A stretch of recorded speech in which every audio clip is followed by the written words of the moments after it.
नमस्कार बच्चों, आज हम क्लास 9th का जो चैप्टर 1 है नंबर सिस्टम्स, उसकी एक्सरसाइज 1.1 को फिनिश करेंगे। तो बच्चों इसका क्वेश्चन नंबर 1 देखें। क्वेश्चन नंबर 1 में लिखा है इज 0 अ रेशनल नंबर। क्या 0 एक रेशनल नंबर है? Can you right it in the form of P upon Q? और क्या आप इसे P अपॉन Q की फॉर्म में लिख सकते हैं? किसको? 0 को। और इसने P और Q के बारे में बताया गया है क्वेश्चन में, where P and Q are integers and Q does not equals to 0। चलो भाई, तो देखते हैं। तो 0 एक रेशनल नंबर है कि नहीं, ये बताना है। तो बच्चों 0 रेशनल नंबर है या नहीं, इससे पहले में ये पता होना चाहिए कि रेशनल नंबर्स क्या होते हैं। तो पहले मैं बताता हूँ कि रेशनल नंबर क्या होते हैं। तो वी नो दैट, वैसे तो अधिकतर बच्चों ने पढ़ा है इसके बारे में। We know that a number is said to be a rational number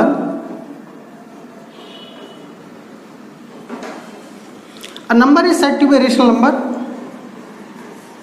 if it can be written in the form of P upon Q, where P and Q are integers and Q does not equals to 0। तो बच्चों सबसे पहले हमें ये पता होना चाहिए कि रेशनल नंबर्स क्या होते हैं। अगर हमें ये पता होगा कि रेशनल नंबर क्या है तो हम आसानी से पता लगा सकते हैं कि 0 एक रेशनल नंबर है या फिर नहीं है। तो रेशनल नंबर क्या होते हैं? Number is said to be rational number. हम किसी भी नंबर को रेशनल नंबर तब कहते हैं if it can be written in the form of P upon Q। यदि वह P अपॉन Q की फॉर्म में लिखा जा सकता है तो हम उसको क्या बोल देते हैं? रेशनल नंबर बोल देते हैं। P और Q इंटीजर होते हैं और Q की वैल्यू 0 के बराबर नहीं होती। ये क्या कहता है? रेशनल नंबर की डेफिनेशन कहती है ये सारी चीजें। अब क्वेश्चन है कि 0 एक रेशनल नंबर है या फिर नहीं है। तो भाई 0 रेशनल नंबर है या नहीं, ये कैसे पता लगेगा? ये कैसे पता लगेगा? तो रेशनल नंबर का पता कैसे लगाते हैं अगर वो P अपॉन Q की फॉर्म में लिखा जाता है? तो पहले हम ये देखेंगे कि क्या हम 0 को P अपॉन Q की फॉर्म में लिख सकते हैं। अगर 0 P अपॉन Q की फॉर्म में लिख दिया तो काम हो गया, फिर कोई प्रॉब्लम नहीं है। तो 0 को क्या हम P अपॉन Q की फॉर्म में लिख सकते हैं? जरा ये देखते हैं। तो yes, we can write 0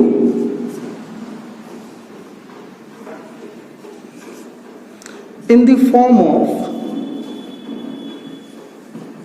P upon Q। तो भाई 0 को तो हम P upon Q की फॉर्म में लिख सकते हैं। बिकॉज कैसे लिख सकते हैं इसे P अपॉन Q की फॉर्म में? क्योंकि आप 0 को 0 अपॉन 1 लिख सकते हैं। 0 के अपॉन में आप कुछ भी लिख दीजिए, उसका जो मान होगा कैलकुलेट करने पे 0 ही आता है। जैसे 0 अपॉन 1 क्या होता है? 0।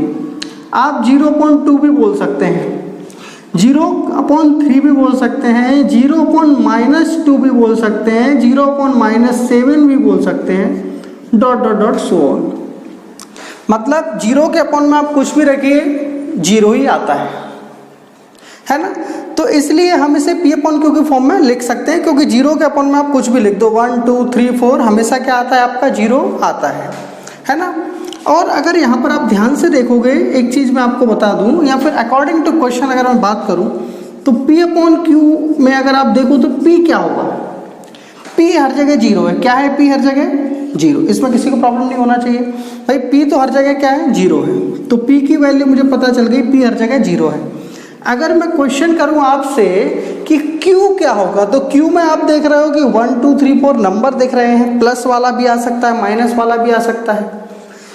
क्या नहीं आ सकता? क्वेश्चन में बोल रहा है वो कि Q does not equal to 0। ऐसा क्वेश्चन में भी बोला जा रहा है कि Q की वैल्यू आपको 0 नहीं लेना है। तो Q में हमको क्या नहीं लेना है? 0 नहीं लेना है। तो Q does not equal to 0, इसे तो हटा दिया। तो 0 हटा दिया तो फिर लेना क्या है? प्लस वाले नंबर और माइनस वाले नंबर। तो मैं ऐसे भी लिख सकता हूं कि Q की जगह अगर मैं लेना चाहूं तो मैं इसे लिखता हूँ पॉजिटिव और निगेटिव नंबर्स।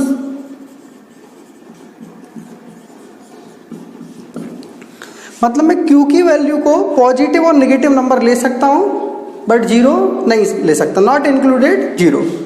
तो Q की वैल्यू पे आपके प्लस वाले नंबर ले लो, माइनस वाले P की जगह आप जीरो रखो, तो आपको हमेशा ये जीरो कैसा मिलेगा, रेशनल नंबर मिलेगा। क्योंकि जीरो के अपन में आप कुछ भी रख दो, सिर्फ क्या नहीं रख सकते आप, जीरो। और क्वेश्चन भी मना कर रहा है कि आपको Q की जगह जीरो नहीं रखना है। तो अब हम इस कंडीशन को अपनी डेफिनेशन से मैच करते हैं। अगर ये जो पूरी कंडीशन है ना, अगर ये इस डेफिनेशन से मैच हो जाएगी तो प्रूफ हो जाएगा कि जीरो क्या है, रेशनल नंबर है। तो ये डेफिनेशन क्या कहती है कि किसी नंबर को रेशनल नंबर हम तब कहते हैं if it can be written in the form of P upon Q। अगर वो P अपॉन Q की फॉर्म में लिखा जाए तो भाई जीरो को P अपॉन Q की फॉर्म में लिख पा रहे हैं हम लोग। कह रहा है कि P और Q इंटीजर है, तो भाई देखो P ऊपर वाली वैल्यू होती है तो जीरो भी इंटीजर होता है, Q नीचे वाली वैल्यू होती है तो भाई 1 2 3 4 भी इंटीजर होते हैं। लेकिन कह रहा है कि Q को जीरो नहीं लेना है, मतलब P तो जीरो हो सकता है क्योंकि Q के बारे में उसने कह दिया Q को जीरो नहीं लेना है, तो हमने Q जीरो कहीं नहीं लिया। इसका मतलब ये सभी क्या है, रेशनल नंबर है, क्योंकि ये डेफिनेशन से क्या कर रहे हैं, मैच कर रहे हैं, है ना। सो इसलिए अब हम कह सकते हैं so zero is a rational number.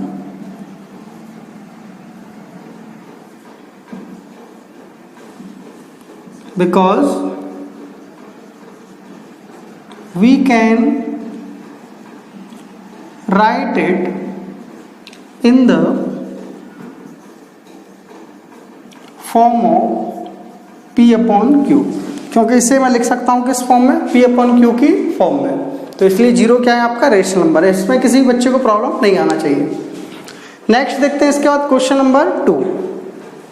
तो जो बच्चे वीक हैं वो चीज़ों को समझें, रट्टा मारोगे तो भविष्य में तो काम नहीं आने वाला। इसलिए आपको एक एक चीज़ लिखा दी गई है। पहले रेशनल नंबर बता दिया क्या होता है, उसके बाद आपको बता दिया गया कि जीरो क्यों रेशनल नंबर है ना। तो अगर आप एग्जाम में अगर ये कभी भी आता है, 2 नंबर में भी आएगा, तो आपको मार्क्स कंप्लीट ही मिलेंगे। तो जो पढ़ने वाले बच्चे हैं वो उसको नोट करें, और जो वीक बच्चे हैं वो भी नोट करें।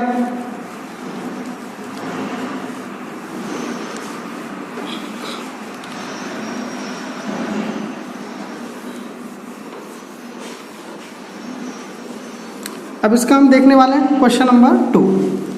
तो क्वेश्चन नंबर 2 क्या है बच्चों, देखते हैं।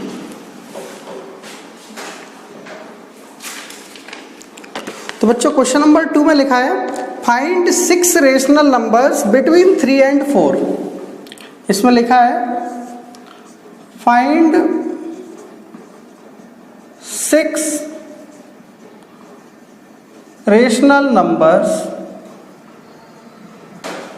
between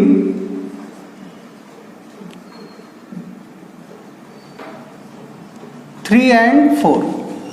find 6 rational numbers between 3 and 4। जरा देखते हैं। कह रहा है कि 3 और 4 के बीच में 6 रेशनल नंबर्स पता लगाइए। तो ये तो ठीक है, चलो 3 और 4 के बीच में कोशिश करेंगे, लेकिन पहला क्वेश्चन ये आता है कि 2 नंबरों के बीच में होते कितने रेशनल नंबर हैं।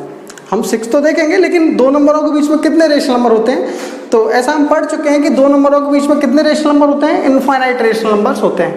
कैसे होते हैं वो भी मैं आपको बता देता हूँ।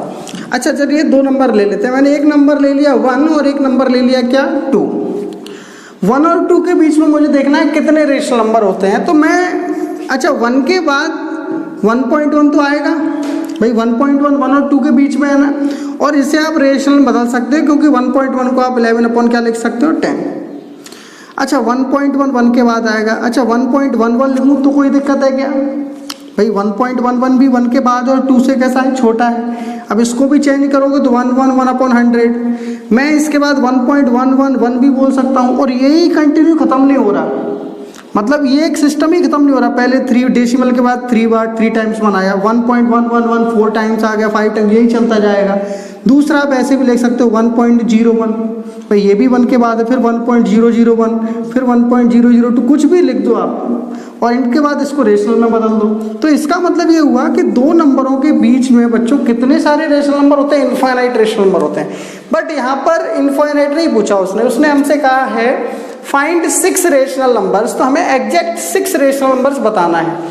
तो 6 रेशनल नंबर वो क्या है, क्या वो फिक्स होते हैं? फिक्स नहीं, लेकिन हम उनको एक सिंपल वे में निकाल सकते हैं, क्योंकि ऐसा एग्जैक्ट नहीं है कि भाई इन दोनों के बीच में 6 रेशनल नंबर फिक्स है, यही होंगे, तो ऐसा कुछ नहीं है।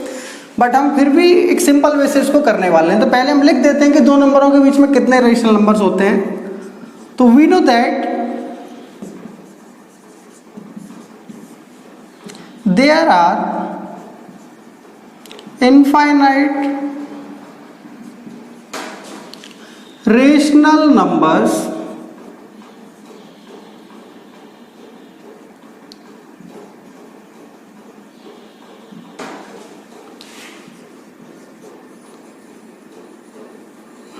Between two numbers. तो भाई दो नंबरों के बीच में कितने रेशनल नंबर्स होते हैं? इनफाइनाइट होते हैं। लेकिन हमारे पास जो दो नंबर है वो है 3 एंड 4। अब इसके बीच में इनफाइनाइट तो नहीं बताना, 6 रेशनल नंबर बताना है। 6 कैसे पता लगा? एक सिंपल सा तरीका है। सबसे पहला काम आपको क्या करना है कि जो नंबर आपको दिए हुए हैं उनके डिनोमिनेटर को आपको सेम करना है। लेकिन हम सभी जानते हैं कि 3 के अपॉन में कुछ नहीं है तो क्या होगा? 1। 4 के अपॉन में कुछ नहीं है तो क्या होगा बच्चों? 1। इसमें किसी को प्रॉब्लम है क्या? नहीं हो सकता, क्योंकि 3 के अपॉन में कुछ नहीं 1, 4 के अपॉन में कुछ नहीं 1। अब जरा दोनों का डिनोमिनेटर देखो, यहाँ भी 1 यहाँ भी 1, तो पहले से ही डिनोमिनेटर कैसा है? सेम है। अगर ये सेम नहीं होता तो इसको बनाया जाता है। तो ये भी मैं आगे एक एग्जाम्पल लेकर आपको बता दूंगा। तो 3 के अपॉन में कुछ नहीं था, मैंने 1 लिख दिया। 4 के अपॉन में कुछ नहीं था, 1 लिख दिया। दोनों के डिनोमिनेटर हो गए सेम। अब क्या करें? हमें कितने रेशनल नंबर्स बताना है? 6। जितने रेशनल नंबर हमें फाइंड करना होता है, जैसे अगर हमको 6 रेशनल नंबर निकालना है तो हम इसमें ऊपर नीचे मल्टीप्लाई करते हैं किसका? 7 का, एक नंबर बढ़ाकर। 6 फाइंड करना है तो 7 का। अगर आपसे कोई कहता है 3 रेशनल नंबर निकालिए, तो 3 अगर रेशनल नंबर फाइंड करना है तो 3 में 1 जोड़ दोगे तो आता है 4, तो 4 का गुणा करेंगे आप ऊपर नीचे। अगर आपसे कोई कहता है 11 रेशनल नंबर्स फाइंड कीजिए, तो 11 में 1 जोड़ दीजिए, कितना आता है? 12। 12 का मल्टीप्लाई करेंगे ऊपर नीचे। तो इस क्वेश्चन में लिखा है कि 6 रेशनल नंबर फाइंड करो, तो 6 फाइंड करना है तो मैं 1 बढ़ाकर 7 का मल्टीप्लाई करूंगा ऊपर नीचे। तो मैं अगले स्टेप पर कर देता हूं 7 का मल्टीप्लाई ऊपर और नीचे। यहां पर भी हम वही करेंगे, 7 का मल्टीप्लाई किया मैंने ऊपर नीचे। आगे देखते हैं बच्चों, 3 7 जा 21, 7 1 जा 7, 4 7 जा 28, 7 1 जा 7।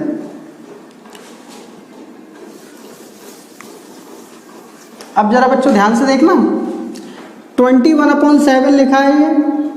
चलो इसे यहां कर लेते हैं आगे। 21/7 है। 21 के बाद क्या आता है? 22। 22 के बाद 23/7, उसके बाद 24/7, इसके बाद 25/7, 26/7, 27/7, 28/7। क्या इससे आगे जाएंगे? नहीं जाएंगे, क्योंकि देखो यहाँ पर लास्ट में क्या लिखा है? 28/7। तो जरा देखो 21/7 और 28/7 के बीच में कितने रेशनल नंबर आ चुके हैं आपके? 1 2 3 4 5 6। और मुझे कितने रेशनल नंबर फाइंड करना था? 6 रेशनल नंबर। तो दो नंबर के बीच में 6 रेशनल नंबर आ चुके हैं। कई बच्चे सोच रहे होंगे सर वो दो नंबर तो दिख ही नहीं रहे, सर यहाँ पर नंबर तो 3 एंड 4 है, जबकि यहाँ ना तो 3 दिख रहा है ना 4 दिख रहा है। तो बच्चों ये 3 ही है अगर इसको ध्यान से देखोगे तो। अगर आप 7 से 21 को कैंसिल करते हो तो क्या आता है? 3 आता है। जिनको नहीं समझ में आ रहा है मैं थोड़ा सा कैलकुलेट करके कर देता हूँ। 7 से 21 को कैंसिल किया, क्या आता है? 3 आता है। तो मैं इसकी जगह लो 3 लिख देता हूँ। अब इसे यहाँ जैसा लिखा है लिख दो आप। 22/7, 23/7, 24/7, 25/7, 26/7, 27/7। जरा इसको भी कैंसिल कर दो। 7 4 जा 28, क्या आ गया? 4। अब जरा देखो तो 3 और 4 के बीच में कितने रेशनल नंबर आ चुके हैं आपके? 6 रेशनल नंबर्स हमारे आ चुके हैं। यही हमको फाइंड करना था, तो हम बाद में लिख देंगे। So 6 rational numbers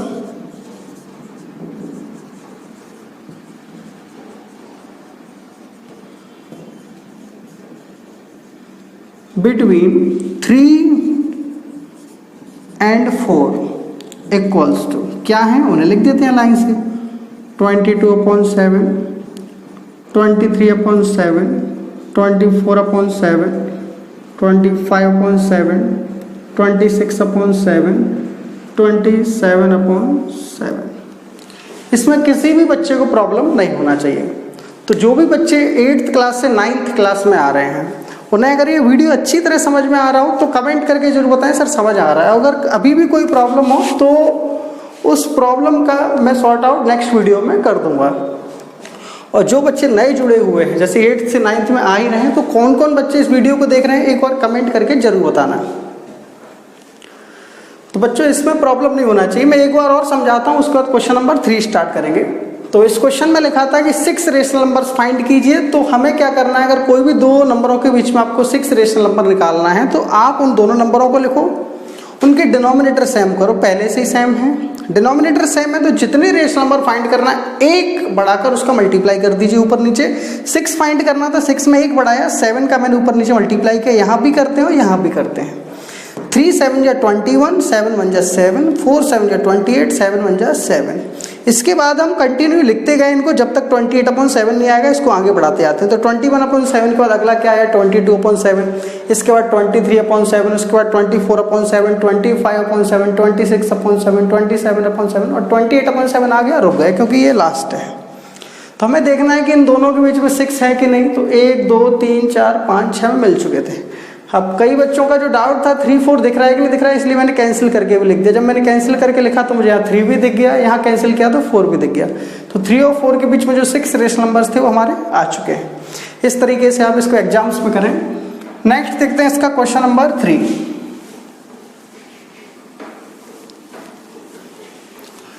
9th class से ही बच्चों अगर आप अच्छा पढ़ते हो तो 10th का परफॉर्म भी आपका अच्छा होगा। और आगे जो सर्विसेज आप देखते हैं जैसे एनडीए वगैरह का जो भी बच्चे तैयारी करते हैं, प्रिपरेशन करते हैं, उन्हें भी प्रॉब्लम नहीं आती। दूसरी चीज़, सिर्फ यही जरूरी नहीं कि जो कराया जा रहा है उसको ही पढ़ें। अगर भविष्य में आप कुछ अच्छा करना चाहते हो तो आपको एक्स्ट्रा भी पढ़ना पड़ेगा। सिर्फ बुक से ही काम नहीं चलेगा, आपको चीज़ों को समझना भी पड़ेगा और बहुत ज़्यादा एक्स्ट्रा भी पढ़ना पड़ेगा। मतलब मेरा कहने का ये है कि अगर आप सोचो कि सिर्फ एक एनसीईआरटी बुक से काम हो जाए तो मैं ये नहीं कहूँगा कि काम हो जाएगा। हाँ, अगर कई बच्चे ऐसे होते हैं जो एनसीईआरटी बुक को भी इतना अच्छा समझ के करते हैं कि वो उसकी सहायता से आरडी शर्मा को भी लगा लेते हैं, कुछ ही डाउट्स बचते हैं तो उनको भी वो सॉल्व कर लेते हैं। तो ऐसे समझदार बच्चों के लिए तो मैं कहूँगा कि भाई वाह। अब देखते हैं अगला क्वेश्चन, क्वेश्चन नंबर 3। तो नेक्स्ट क्वेश्चन बच्चों, क्वेश्चन नंबर 3 देखते हैं इसे। फाइंड 5 रेशनल नंबर्स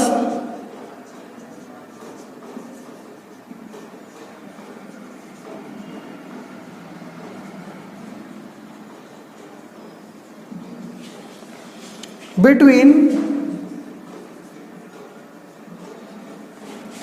3/5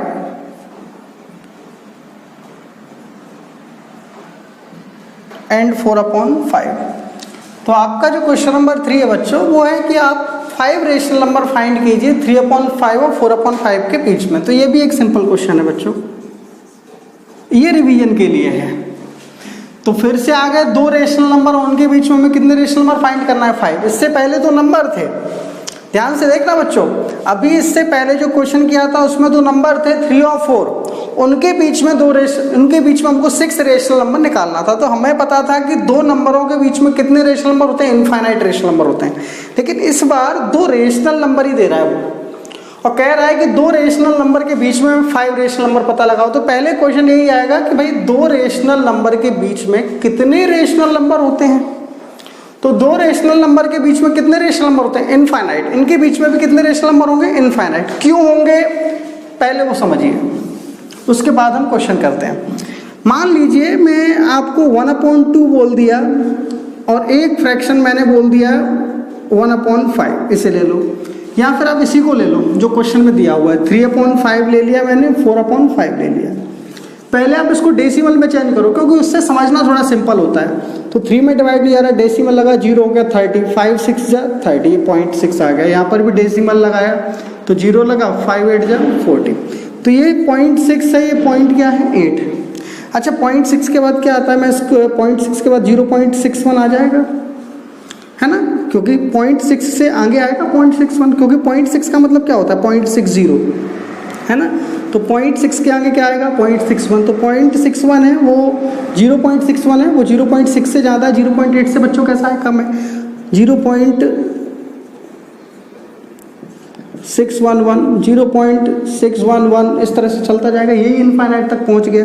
उसके बाद फिर तुम लिख सकते हो 0.62, 0.622, फिर ऐसे भी लिख सकते हो 0.61, 0.612, और उसके बाद इन सबको आप रेशनल बदल सकते हो। डेसिमल हटाओ नीचे, ये देखो 2 डेट के बाद डेसिमल है तो 100 आ जाएगा इस कटते, मतलब कितने सारे रेशनल नंबर बन रहे हैं, इनफाइनाइट। इसका मतलब हुआ कि 2 रेशनल नंबर के बीच में भी कितने रेशनल नंबर्स होते हैं, इनफाइनाइट रेशनल नंबर्स होते हैं, है ना।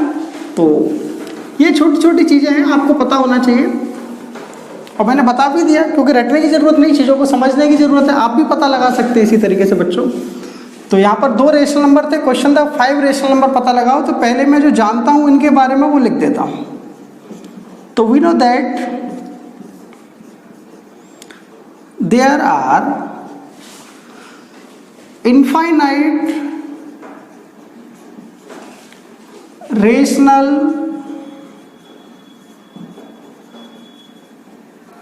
numbers between 2 rational numbers. There are infinite rational numbers between 2 rational numbers. लेकिन हमें जो फिलहाल फाइंड करना है वो कितने रेशनल नंबर फाइंड करना है, तो 3/5, 4/5, ये 2 रेशनल नंबर दिए, हमें निकालना है 5 रेशनल नंबर। तो वही पहले वाला रूल कि सबसे पहले डिनोमिनेटर सेम करिए। तो यहाँ पर डिनोमिनेटर में 5 लिखा है बच्चों, यहाँ पर भी क्या लिखा है 5 लिखा है, तो डिनोमिनेटर पहले से कैसे हैं, सेम है। अगर डिनोमिनेटर सेम है तो फिर एक काम तो हो गया। अगला वर्क क्या रहता है बच्चों हमारा, नेक्स्ट वर्क ये रहता है कि जितने रेशनल नंबर हमको फाइंड करना है उसमें एक बढ़ाकर हम ऊपर नीचे क्या कर देते हैं, मल्टीप्लाई कर देते हैं। हमें 5 रेशनल नंबर निकालना है, तो 5 में 1 जोड़ेंगे कितना आता है 6, तो मैं 6 का ऊपर नीचे मल्टीप्लाई करूंगा, यहाँ पर भी करना पड़ता है 4/5, यहाँ पर भी मैंने 6 का न्यूमरेटर डिनोमिनेटर में क्या किया, मल्टीप्लाई कर दिया। 6 3 जा 18, 6 5 जा 30, 4 6 जा 24, 5 6 जा 30। यहाँ तक किसी को प्रॉब्लम नहीं होना चाहिए बच्चों। आगे देखते हैं बच्चों, 18/30 है, इसके बाद आगे क्या आएगा 19/30, इसके बाद क्या आएगा बच्चों 20/30, 21/30, 22/30, 23/30, 24/30। तो 18/30 ये रहा, 24/30 ये रहा। कितने रेशनल नंबर आ रहे हैं बीच में, ये रहा देखो 1 2 3 4 5, कितने रेशनल नंबर आ रहे हैं, 5 आ रहे हैं, मतलब ये R1 R2 R3 R4 और ये R5 आ गए आपके 5 रेशनल नंबर। क्वेश्चन फिर से वही कि क्वेश्चन में तो लिखा है सर 3/5, यहाँ 3/5 नहीं दिख रहा, कई बच्चे सोच रहे होंगे, तो उसको आप क्या किया करो बेटा, सिंपलेस्ट फॉर्म में चेंज कर लिया करो। जैसे यहाँ पर किसका डिवाइड जा रहा है, 6 का जा रहा है, तो 6 3 जा 18 और 6 5 जा 30। यहाँ पर भी देखो किसका डिवाइड जा रहा है बच्चों, 6 का जा रहा है, तो 6 4 जा 24, 6 5 जा 30। देखो यहाँ पर 3/5 दिख रहा है, यहाँ 4/5, और क्वेश्चन में देखो 3/5 4/5। तो किसी को भी प्रॉब्लम नहीं होना चाहिए बच्चों। एक स्टेप आप इस तरीके से और बढ़ा सकते हो, तो 3/5 है तो मैं यहाँ लिख देता हूँ बच्चों 3/5, 19/30 अब ये लिख देते हैं जो भी लिखा हुआ है, तो 19/30, 20/30, 21/30, 22/30, 23/30 और लास्ट में 24/30 के प्लेस पर क्या लिखेंगे बच्चों 4/5। तो ये आ गया आपका 4/5। तो कितने रेशनल नंबर आ गए आपके, 1 2 3 4 5।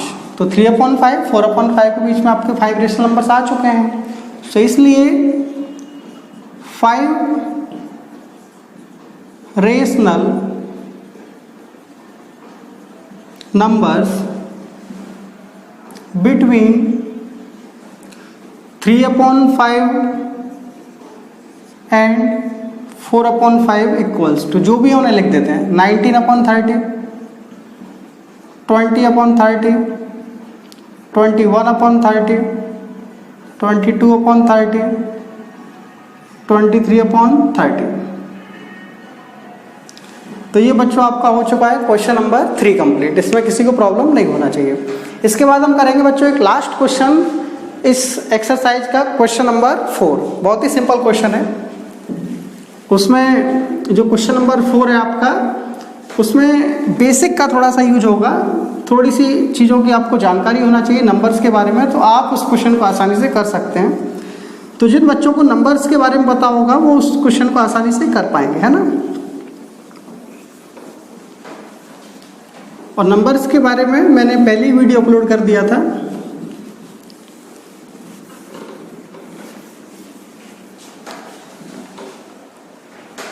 तो बच्चों देखते हैं इसका नेक्स्ट क्वेश्चन, क्वेश्चन नंबर 4। तो इसमें लिखा है state whether the following are true और फॉल्स। भाई नीचे कुछ आपको पार्ट दिए हुए हैं, पार्ट 1 मैंने लिख दिया है, इसमें 2 पार्ट और हैं। हमें ये बताना है कि ये जो पार्ट्स हैं ये ट्रू है या फिर फॉल्स है। Give reasons for your answer, अगर ये सही है तो क्यों सही है, गलत है तो क्यों गलत है, हमें रीजन देकर बताना है। तो देखते हैं फर्स्ट पार्ट इसका, ये सही है या फिर गलत। Every natural number is a whole number, कि क्या प्रत्येक नेचुरल नंबर होल नंबर होता है, प्रत्येक नेचुरल नंबर होल नंबर होता है। इस तरीके से तो हम कंफ्यूज हो जाते हैं अगर ऐसे देखेंगे तो। इनको अगर आपको क्लियर वे में क्लियर कट समझना है कि है या फिर नहीं है, तो इसके लिए आपको इनकी जानकारी होना चाहिए नंबर्स की। तो यहाँ पर सबसे पहले क्या आते हैं, नेचुरल नंबर। तो मुझे ये पता होना चाहिए कि नेचुरल नंबर्स क्या होते हैं। तो मैं बच्चों पहले लिखता हूँ नेचुरल नंबर। तो नेचुरल नंबर क्या होते हैं बच्चों, नंबर्स स्टार्टिंग फ्रॉम, ये तो सबको पता है नेचुरल नंबर कहाँ से स्टार्ट होते हैं, 1 से होते हैं, और 1 2 कहाँ तक जाते हैं, इनफाइनाइट या फिर इनफाइनाइट। तो नेचुरल नंबर ऐसे नंबर होते हैं जो 1 से शुरू होते हैं और इनफाइनाइट तक जाते हैं। इसमें हम किन किन को इंक्लूड नहीं करते हैं, 1 से इनफाइनाइट तक तो जाते हैं, लेकिन इसमें 1 से इनफाइनाइट के बीच में जो डेसिमल वाले नंबर होते हैं, फ्रैक्शंस जो होते हैं, उनको इंक्लूड नहीं किया जाता है। तो विदाउट इंक्लूडिंग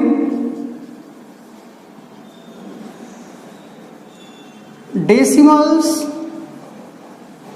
एंड फ्रैक्शंस, इसमें हम डेसिमल्स को फ्रैक्शंस को इंक्लूड नहीं करते हैं। नेचुरल नंबर्स को कैपिटल N से डिनोट करते हैं और ये 1 से इनफाइनाइट तक जाते हैं, तो 1 2 3 4 dot dot dot up to infinite. तो ये नेचुरल नंबर होते हैं। इसी तरीके से हम होल नंबर्स भी लिख लेते हैं, फिर कंपेयरिंग कर लेंगे, समझ जाएंगे फिर हम अपने आप। तो होल नंबर्स और देख लेते हैं बच्चों क्या होते हैं। तो होल नंबर्स, तो होल नंबर्स क्या होते हैं बच्चों, नंबर्स स्टार्टिंग फ्रॉम,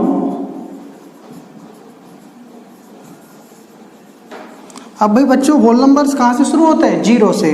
तो फ्रॉम 0 टू इनफाइनाइटी।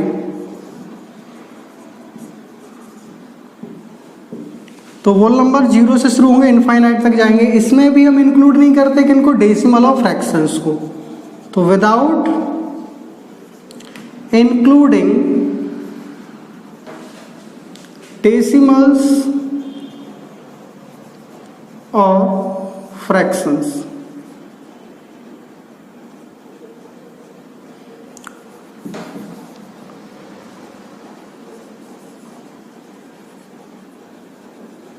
तो इसमें हम डेसिमल और फ्रैक्शन को इनमें भी इंक्लूड नहीं करते हैं। होल नंबर्स को किससे डिनोट करते हैं, W से। तो 0 1 2 3 टू इनफाइनाइट, हम कहते हैं क्या, होल नंबर्स। यहाँ पर कंपेयरिंग करते हैं बच्चों जरा, यहाँ 1 टू इनफाइनाइट है, यहाँ भी 1 टू इनफाइनाइट है। इसका मतलब ये हुआ कि जो होल नंबर्स है ना, तो होल नंबर्स में सभी नेचुरल नंबर आ रहे हैं। देखो ये नेचुरल नंबर है, इन सबको उठा के यहाँ रख दिया गया है। तो होल नंबर्स में क्या क्या आ रहा है, नेचुरल नंबर आ रहा है, और क्या आ रहे हैं, 0 आ रहे हैं। होल नंबर्स में नेचुरल नंबर्स आ रहे हैं और क्या आ रहा है साथ में जीरो, मतलब जीरो एक्स्ट्रा है होल नंबर्स में। तो मैं लिख देता हूँ कि होल नंबर्स में क्या क्या है पहले। तो here whole numbers have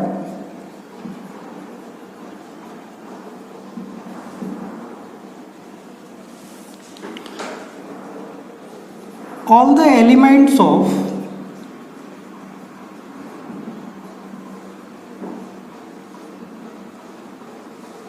natural number and all the elements of natural numbers and zero। इसमें किसी को प्रॉब्लम नहीं होना चाहिए। Whole numbers have all the elements of natural number, कि होल नंबर में नेचुरल नंबर के सारे एलिमेंट होते हैं और क्या होता है, जीरो होता है। मतलब जितने भी नेचुरल नंबर है वो तो होल नंबर होते ही होते हैं और साथ में उनमें जीरो भी होता है। मैं यहाँ पर समझाता हूँ, थोड़ा सा इसको हम यहाँ समझते हैं अभी समझने के लिए। ये W लिखा मैंने, W के साथ ब्रैकेट मैंने 0 1 2 3 इनफाइनाइट ये लिख दिया। अब मैंने इस W को क्या किया, दो भागों में बांटा। मतलब ये जो होल नंबर्स थे ना, इनको मैंने क्या किया, दो भागों में बांट दिया। इसमें जीरो को मैंने अलग रख दिया। ये जो जीरो था ना, इसको मैंने रखा अलग, और ये 1 to इनफाइनाइट थे, इनको मैं अलग रखता हूँ, जो नेचुरल नंबर है आपके, है ना। जो नेचुरल नंबर्स हैं उनको मैंने क्या किया, अलग रख दिया। अब जरा कंपेयरिंग करके देखते हैं, और वो भी क्वेश्चन के अकॉर्डिंग, जो कंडीशन है उसके अकॉर्डिंग। देखो क्या लिखा है इसमें, every natural number is a whole number. क्या प्रत्येक नेचुरल नंबर होल नंबर है? प्रत्येक नेचुरल नंबर होल नंबर। जरा देखो, ये नेचुरल नंबर है सभी, तो ये प्रत्येक नेचुरल नंबर क्या होल नंबर है? क्या प्रत्येक नेचुरल नंबर होल नंबर है? तो देखो ये natural number whole number match हो रहे हैं क्या? तो नेचुरल नंबर 1 to इनफाइनाइट है, और ये इसमें मैच हो रहे हैं क्या? हो रहे हैं। ये सभी जो नेचुरल नंबर हैं ये इसमें मैच हो रहे हैं क्या? हो रहे हैं, सबको मैच कर रहे हैं। तो इसका मतलब प्रत्येक नेचुरल नंबर क्या है? होल नंबर है। तो मैं लिख देता हूं, सो वी कैन से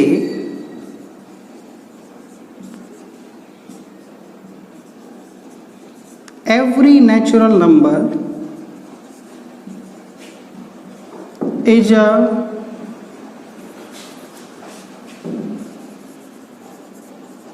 whole number. It means answer क्या हुआ आपका? ट्रू, है ना। तो प्रत्येक नेचुरल नंबर होल नंबर है, तो हमने लिख दिया every natural number is a whole number, true. यही हमें क्या करना था बच्चों? प्रूव करना था।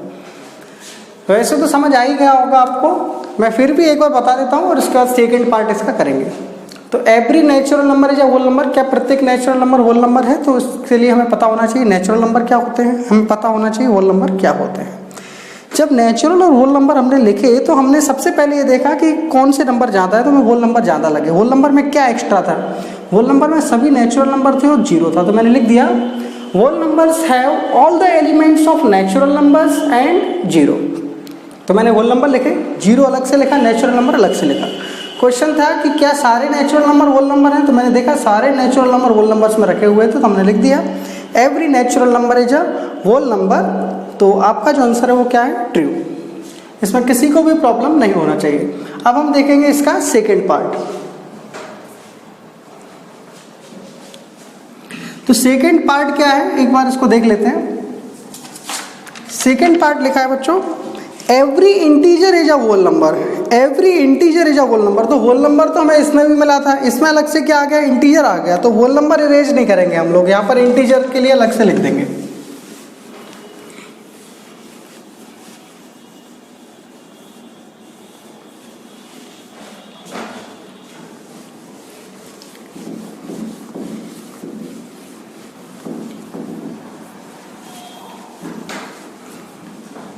तो चलिए बच्चों देखते हैं,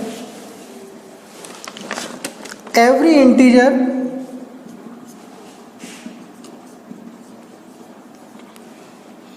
इज अ होल नंबर। बताना है कि क्या प्रत्येक इंटीजर होल नंबर होता है, तो हमें पता होना चाहिए पहले इंटीजर्स के बारे में। तो इंटीजर्स के बारे में पता होना चाहिए, इसके लिए मुझे क्या करना है? पहले ये पता होना चाहिए इंटीजर्स। तो इंटीजर की डेफिनेशन लिखते हैं। अभी क्या है डेफिनेशन?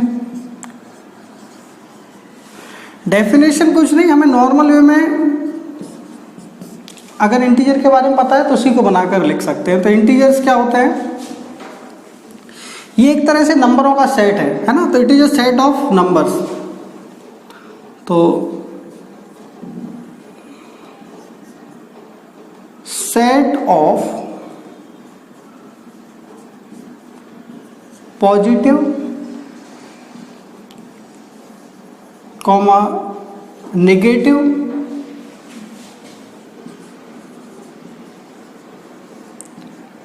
नेचुरल नंबर्स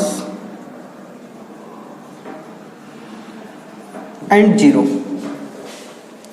तो इंटीजर्स क्या है, positive natural number, negative natural number और जीरो।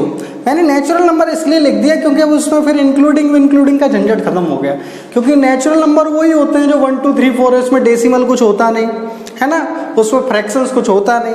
तो हमने प्लस वाले नेचुरल नंबर ले लिए, माइनस वाले नेचुरल नंबर ले लिए, बीच में रख दिया जीरो, तो हमारे आ जाते हैं क्या बच्चों, integers.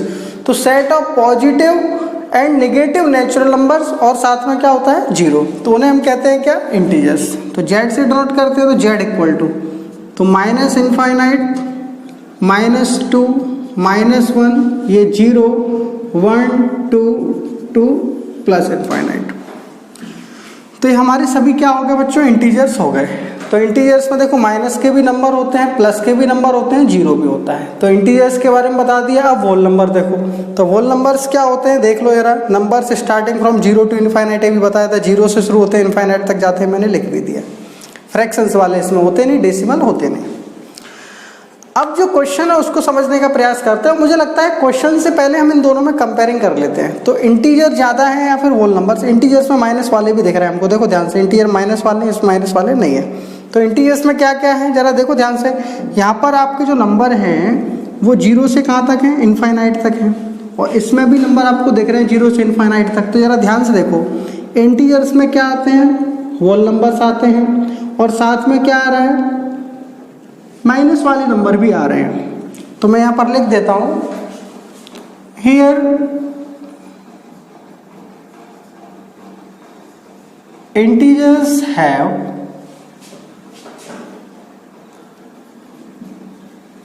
all the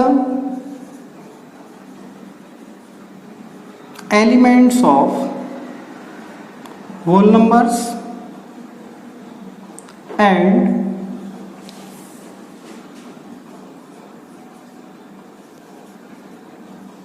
negative natural numbers। तो इंटीजर्स में क्या क्या है भाई, होल नंबर्स के सभी एलिमेंट हैं, 0 टू इनफाइनाइट सभी नंबर हैं, और साथ में क्या है, नेगेटिव नेचुरल नंबर, उन्हें हमने क्या कहा था, इंटीजर कहा था। तो इंटीजर में आपके होल नंबर्स भी आ गए और नेगेटिव नेचुरल नंबर्स भी आ गए। तो मैंने यहाँ पर लिखता हूँ, देखो जरा बच्चों, जेड से डिनोट किया था हमने इंटीजर्स को, तो माइनस इनफाइनाइट, -2 -1 0 1 2 2 प्लस इनफाइनाइट। इनको दो भागों में बांटा। दो भागों में क्यों बांटा, क्योंकि जो होल नंबर्स हैं उनको हमने अलग लिख दिया, तो होल नंबर्स हमने यहाँ लिख दिए। तो होल नंबर्स आपके क्या क्या हैं, उनको लिख देते हैं 0 टू इनफाइनाइट। अब 0 टू इनफाइनाइट जो होल नंबर्स थे 0 से लेकर इनफाइनाइट तक, उनको हटा के बचे हुए नंबर इधर लिख दो। तो माइनस इनफाइनाइट टू -1, ये हमने इधर लिख दिए। अब देखते हैं क्वेश्चन, 2 मिनट में समझ आ जाएगा आपको। क्या लिखा है second part, every integer is a whole number. क्या प्रत्येक इंटीजर होल नंबर है? तो जरा देखो बच्चों, ये इंटीजर्स हैं आपके, प्रत्येक इंटीजर होल नंबर है क्या? तो इसमें से प्रत्येक इंटीजर को देखो, मैंने माइनस वाला भी देखा, तो क्या इसमें माइनस वाला दिख रहा है आपको? कह रहा है कि प्रत्येक इंटीजर होल नंबर है क्या? तो आप हर इंटीजर को देखो, माइनस वाला देखो, माइनस वाला इसमें नहीं है, मतलब प्रत्येक इंटीजर तो होल नंबर नहीं है। फिर से देखो एक बार, कह रहा है every integer is a whole number. क्या प्रत्येक इंटीजर होल नंबर है? तो इंटीजर्स में प्लस वाले तो ठीक है, लेकिन इंटीजर में माइनस वाले भी आ रहे हैं, और माइनस वाले इसमें नहीं है, इसका मतलब प्रत्येक इंटीजर होल नंबर नहीं है। तो मैं यहां पर कह सकता हूं, सो वी कैन से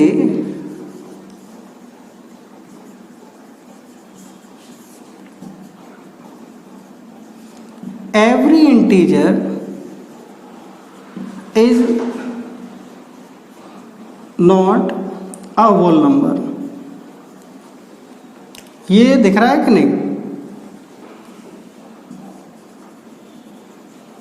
चलो छोड़ो, जरा यहाँ देखो। So we can say every integer is not a whole number. प्रत्येक इंटीजर तो होल नंबर नहीं है, कुछ है लेकिन प्रत्येक नहीं है, क्योंकि कुछ इंटीजर माइनस वाले हैं वो होल नंबर नहीं है, तो मैंने लिख दिया every integer is not a whole number. तो ये कंडीशन क्या है, हमारी सही नहीं है। एवरी इंटीजर या होल नंबर ये सही नहीं है, क्योंकि प्रत्येक इंटीजर होल नंबर नहीं है, तो इसका आंसर ट्रू नहीं होगा। क्या होगा बच्चों? फॉल्स होगा। तो इसका आंसर हुआ आपका बच्चों फॉल्स। इन चीज़ों को आपको नोट भी करते रहना है, समझना भी है। समझते हैं आप तो फिर ये है कि उन चीज़ों को आप अपने तरीके से भी लिख सकते हैं एग्जाम्स में, इसलिए समझना बहुत ज़रूरी है बच्चों। अब इसका एक लास्ट पार्ट रह गया, थर्ड पार्ट, जिससे आपका ये एक्सरसाइज फिनिश हो जाएगा। तो थर्ड पार्ट भी एक बार पढ़ते हैं, क्या लिखा है इसमें। इसमें लिखा है बच्चों every rational number is a whole number. कह रहा है कि every rational number is a whole number, तो होल नंबर फिर से लिखा हुआ है, तो मैं होल नंबर को नहीं मिटाऊंगा, इसे इरेज करता हूं।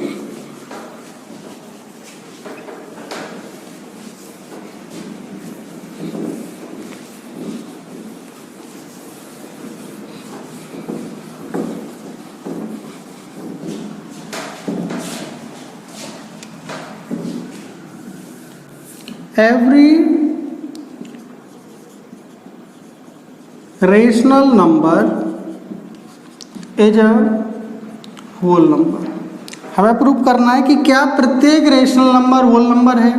तो हमें पहले तो रेशनल नंबर्स के बारे में पता होना चाहिए। होल नंबर्स के बारे में तो हमको पता है, 0 से इनफाइनाइट वाले। हालांकि रेशनल नंबर्स के बारे में भी हम लोग पढ़ चुके हैं, तो हम एक बार और लिखेंगे रेशनल नंबर्स के बारे में, जिससे आपका रिवीजन हो जाए। वैसे तो डेफिनेशन कई हैं, कई तरीके से लिख सकते हैं, लेकिन मैं उसी को रिवीजन करा देता हूँ। अ number is said to be a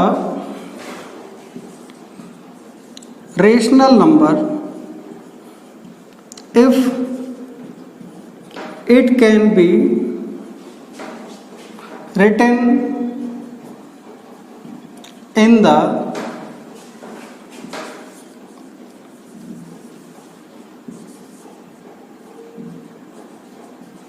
form of P upon Q, where P and Q are integers and Q does not equals to 0। तो रेशनल नंबर क्या होते हैं? ऐसे नंबर जिन्हें हम P अपॉन Q की फॉर्म में लिख सकते हैं और जिसमें Q 0 के बराबर नहीं होता।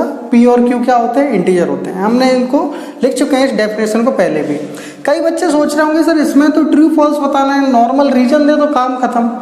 बच्चों नॉर्मल रीजन तो ठीक है, लेकिन हमें बिल्कुल उसका गहराई तक पता होना चाहिए आंसर कि भाई ऐसा बिल्कुल सही है तो क्यों सही है। और इसको समझने के लिए मुझे लगता है डेफिनेशन सबसे बड़ा सहारा है। अगर आपको चीज़ों की डेफिनेशन सही तरीके से पता है तो शायद आप क्लियर डिफरेंस पता लगा सकते हैं कि ये सही होगा या फिर गलत होगा। इसलिए हम लोग डेफिनेशन लिखते हैं। ये दिखने में तो ऐसा लगता है नॉर्मल, लेकिन कई बार क्या होता है कि अच्छे बच्चे भी भूल जाते हैं नॉर्मल डेफिनेशंस को, और आगे आपको एग्जाम्स में प्रॉब्लम आती है फिर। तो रेशनल नंबर के लिए एग्जाम्पल लिखेंगे। तो रेशनल नंबर में अगर मैं आपसे पूछता हूँ बच्चों -3 रेशनल नंबर है क्या? आप कहेंगे हाँ है, क्योंकि -3 को आप लिख सकते हैं -3/1। मैंने पूछा -2 रेशनल नंबर है, आप कहेंगे हाँ। -1 है तब भी आपको हाँ कहना पड़ेगा, क्योंकि -1 को -1/1 लिख सकते हैं। 0 रेशनल नंबर है, हमने क्वेश्चन नंबर 1 में ही प्रूव किया इसको। 1 रेशनल नंबर है, ये भी है। 2 रेशनल नंबर है, क्योंकि मैं 2 को लिख सकता हूँ 2/1। अच्छा बच्चों 1/2 मैंने लिखा, तो क्या ये रेशनल नंबर है? ये भी है। मैंने लिखा -2/3 रेशनल नंबर है, तो आप कहेंगे ये भी है। मैंने कहा 2/-3 रेशनल नंबर है, आप कहेंगे ये भी है, क्योंकि 2/-3 भी रेशनल नंबर है। क्यों है रेशनल नंबर? नीचे माइनस आ रहा है, फिर कैसे रेशनल नंबर है? क्योंकि उसमें लिखा गया है कि P और Q इंटीजर हैं, और इंटीजर प्लस में भी होते हैं माइनस में भी होते हैं, तो इसलिए आप Q की वैल्यू माइनस में भी लिख सकते हैं। तो ये सभी आपके क्या होते हैं? रेशनल नंबर होते हैं। अब हम करते हैं क्या? कंपेयरिंग। तो कंपेयरिंग करेंगे तो आपको एक चीज़ देखने को मिलेगी। कि रेशनल नंबर ज़्यादा है क्योंकि इसमें माइनस वाले भी हैं, जबकि होल नंबर्स में क्या है प्लस प्लस वाले। तो इसी चीज़ को पहले हम थोड़ा सा उधर लिख देते हैं, क्योंकि हमें सिर्फ आंसर वे में बताना है कि क्या सही है क्या गलत है। तो रेशनल नंबर्स है होल नंबर्स, रेशनल नंबर में होल नंबर्स मिल रहे हैं, मैंने लिखा नहीं है 3 to इनफाइनाइट चलते जाएंगे। तो रेशनल नंबर में होल नंबर्स हैं, और क्या है साथ में नेगेटिव वाले नंबर्स भी हैं, फ्रैक्शंस भी हैं, है ना, ये सारी चीज़ें हैं रेशनल नंबर में। तो मैं लिख देता हूँ here rational numbers have all the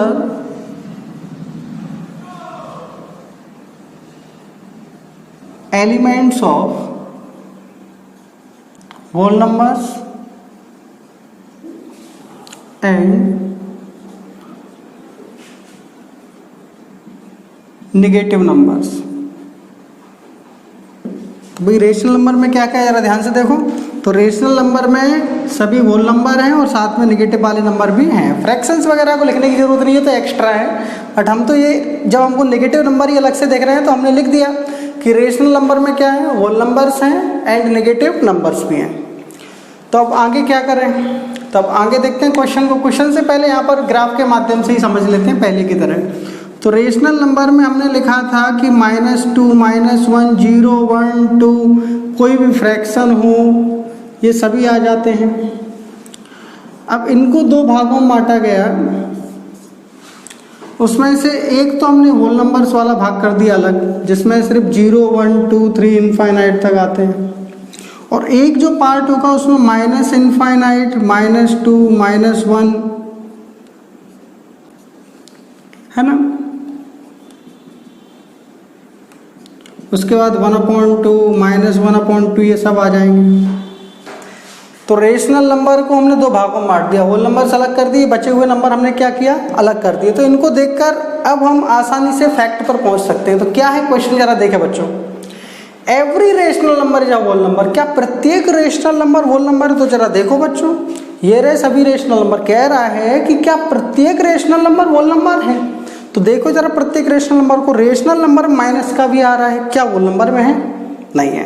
इसका मतलब प्रत्येक रेशनल नंबर तो होल नंबर नहीं है। कह रहा है कि every rational number is a whole number, नहीं, क्योंकि every rational number whole number नहीं है। देखो रेशनल में तो माइनस के भी आते हैं, इसमें है नहीं है।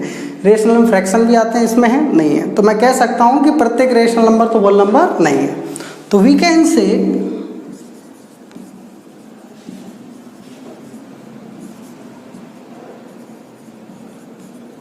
every rational number is not a whole number. Every rational number is not a whole number. प्रत्येक रेशनल नंबर तो होल नंबर नहीं है। तो इसका मतलब जो आंसर होगा वो क्या होगा? फॉल्स होगा। तो बच्चों, आपके जो भी साथी हों 9th क्लास से संबंध रखते हो या फिर 10th क्लास में हो, 11th में आने वाले हों, उन सभी बच्चों को आप बोलें, आपके जो भी भाई बहन हो, है ना। और दूसरा, अगर क्वेश्चंस में किसी भी तरह की प्रॉब्लम हो तो आप कमेंट के माध्यम से बता सकते हो कि सर इस तरह की परेशानियां हैं, है ना। और जो बैचेज स्टार्ट होंगे कोचिंग पर, तो वो जुलाई में हो सकते हैं, ऐसा सुनने में आ रहा है। तो बच्चों, इस तरह के वीडियोज अगर आप चाहते हो कि सर और भी कंटिन्यू मिलें, तो इसके लिए आप हमारे चैनल को सब्सक्राइब करें। धन्यवाद बच्चों।